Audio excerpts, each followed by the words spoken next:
할렐루야. 주 예수님 은혜 안에서 평안하셨습니까? 자, 요한계시록의 본문의 시작이라 할 수 있는 요한계시록 2장에서 처음 나오는 교회는요, 에베소 교회입니다. 에베소에는요, 브리스길라와 아굴라 그리고 사도 바울이 복음을 전하러 갔습니다. 바울은 그곳에서 3년 넘게 머물며 복음을 전하고 그 후에 이들 부부를 남겨두고 떠납니다. 에베소는 한마디로 말해 사상과 종교의 도시입니다. 에베소에는요, 투란노스 소유의 강연장 겸 도서관인 두란노 소원이 있었습니다. 그곳에는 어마어마한 장서들, 우상숭배와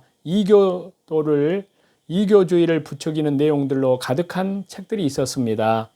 한편 에베소는요, 항구 도시이기 때문에 교역량이 많아서 항상 돈이 유통되었습니다. 이러한 배경 탓에 도시가 흥청망청한 분위기로 흘렀고 다양한 인종으로 국제적인 성격을 띠고 있었는데요. 자, 요한계시록 2장 2절과 3절의 본문을 보겠습니다. 내가 네 행위와 수고와 네 인내를 알고 또 악한 자들을 용납하지 아니한 것과 자칭 사도라 하되 아닌 자들을 시험하여 그의 거짓된 것을 네가 드러낸 것과 또 네가 참고 내 이름을 위하여 견디고 게으르지 아니한 것을 아노라. 에베소 교회는요, 하나님의 책망과 칭찬이 절묘하게 균형을 이루고 있는데요. 한 가지 조심해서 생각해야 할 점은요, 책망도 결국은 교회에 대한 애정이고 칭찬도 교만하라는 게 아니라 교회를 사랑하는 애정이 있다는 것입니다. 에베소 교회에 대해서는 칭찬으로 시작하는데요. 문제는 이 칭찬의 내용입니다. 먼저 내가 네 행위와 수고와 네 인내를 알고 라고 말합니다. 헬라어 원문에는요, 내가 네 행위 곧 네 수고와 네 인내라고 되어 있습니다. 바로 내가 네 행위를 안다. 너의 행위는 수고와 인내이다 라는 말인데요. 조금 더 구체적으로 에베소 교회의 행위는 악한 자들을 용납하지 않는 것, 자칭 사도라 하되 아닌 자들을 시험하는 것, 그리고 그들의 거짓을 드러내는 것입니다. 에베소 교회는요, 사상과 종교의 도시답게 많은 이단 사상이 내부에서 발생하고 외부에서 들어오곤 했습니다. 이렇게 진리가 혼탁한 때 에베소 교회는 그러한 것들을 잘 구별해서 발라내고 걷어내고 잘라냈고 주님은 이것을 칭찬하십니다. 그래서 사도행전 20장 28절에서 32절의 그 말씀을 보시면요, 여러분은 자기를 위하여 또는 온 양떼를 위하여 삼가라. 성령이 그들 가운데 여러분을 감독자로 삼고 하나님이 자기 피로 사신 교회를 보살피게 하셨느니라. 내가 떠난 후에 사나운 이리가 여러분에게 들어와서 그 양떼를 아끼지 아니하며 또한 여러분 중에서도 제자들을 끌어 자기를 따르게 하려고 어그러진 말을 하는 사람들이 일어날 줄을 내가 아노라. 그러므로 여러분이 일깨어 내가 3년이나 밤낮 쉬지 않고 눈물로 각 사람을 훈계하던 것을 기억하라. 지금 내가 여러분을 주와 및 그 은혜의 말씀께 부탁하노니 그 말씀이 여러분을 능히 든든히 세우사 거룩하게 하심을 입은 모든 자 가운데 기업이 있게 하시리라. 아멘. 자, 이 말씀은요, 사도 바울이 에베소 교회의 장로들과 고별 인사를 나누는 장면인데요. 사도 바울은 떠나기 전에 에베소 성도들의 대표인 장로들에게 부탁을 합니다. 그는 특별히 사나운 일이 곧 거짓 선생들이 일어나고 성도들 가운데에서도 자체적으로 이상한 무리들이 일어날 수 있음을 경고하는데요. 그리고 자신을 배웅하는 장로들 앞에서 주와 및 은혜의 말씀께 교회를 부탁한다고 했습니다. 3년 동안 눈물로 훈계, 양육하던 에베소 교회를 떠나면서 유훈과 같은 부탁을 합니다. 그러나 궁극적으로는 사람이 아닌 그리스도와 그분의 말씀에 모든 것을 이임하고 떠납니다. 교회는 목사나 장로들에 의해서 움직이는 곳이 아닙니다. 교회는 성삼위 하나님께서 주관하시는 곳입니다.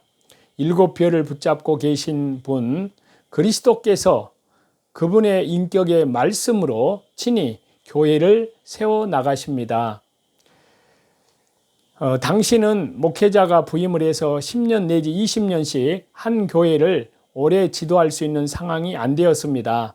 길어야 한 교회에서 2 내지 3년 정도 목회한 후에 말씀을 전할 곳이 많아서 다른 교회로 떠나야 했습니다. 이러한 사정으로 일반 성도들 가운데 지도자를 세워서 그들에게 교회 감독을 부탁했던 것입니다. 장수왕이 비문의 아버지 강개토 대왕에 대해 기록한 내용 중에요.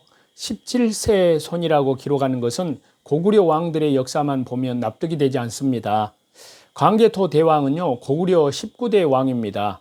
고구려 왕들 중에 아버지의 대를 이어서 왕이 된 것이 아니라 형제의 뒤를 이어서 왕이 된 경우도 있습니다. 자, 예를 들면요, 4대 민중왕, 7대 차대왕, 8대 신대왕들이 그들입니다. 이렇게 형제의 뒤를 이어서 왕이 된 경우를 제외하고 대수를 거슬러 올라가면 강개토 대왕은 추모왕의 13대 손입니다. 그런데 왜 그를 가리켜서 17세 손이라고 기록을 했을까요?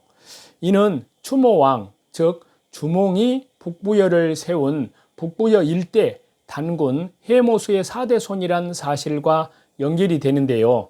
이 같은 사실은 삼국유사 역사가 얼마나 왜곡되었는지를 보여줍니다. 또한 북부여 역사가 우리 역사에 잃어버린 중요한 고리이고 반드시 복원되어야 할 역사의 한 부분임을 뚜렷하게 일깨워줍니다. 이를 회복해야만 북부여의 아래 뿌리인 단군 조선, 환웅 배달국, 환인 환국의 천신, 창조주 하나님, 여호와 하나님의 신앙, 그리고 창조주 하나님, 여호와 하나님을 섬기는 신앙의 모습 또한 회복할 수가 있기 때문입니다. 고구려 백제 신라 가야의 본래는 창조주 하나님, 철저한 하나님 신앙의 모습의 나라입니다. 이 4개 나라의 일반 은총은 하나님 신앙이었습니다. 고구려, 백제, 신라, 가야가 그랬습니다.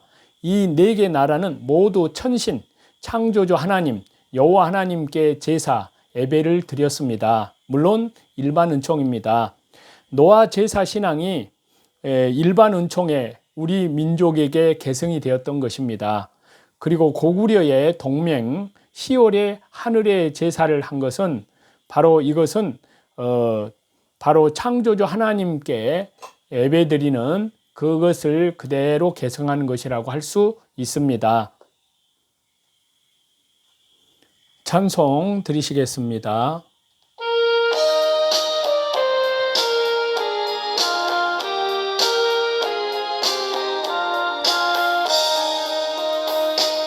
멸류관 벗어서 주 앞에 드리세.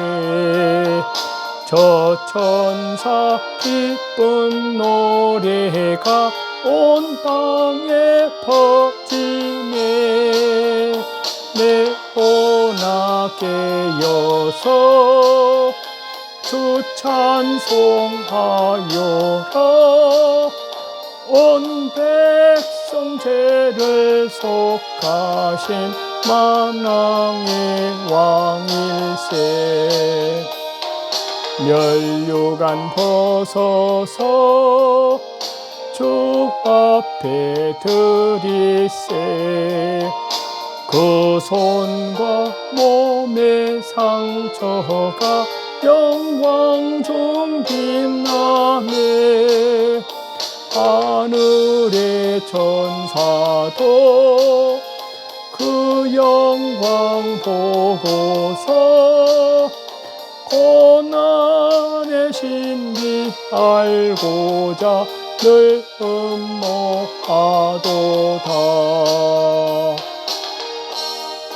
오늘도 자기를 부인하고 자기 십자가를 지고 날마다 말씀과 기도로 지극히 거룩한 믿음 위에 자기를 건축하고 그리스도의 순결한 신부들로 또한 예비함이 되어지고 또 뿐만 아니라 이루어진 영혼들에게 하나님 나라의 생명의 복음을 증거하시는 저와 여러분이 다 되시기를 우리 주 예수 그리스도 이름으로 간절히 축원합니다. 감사합니다.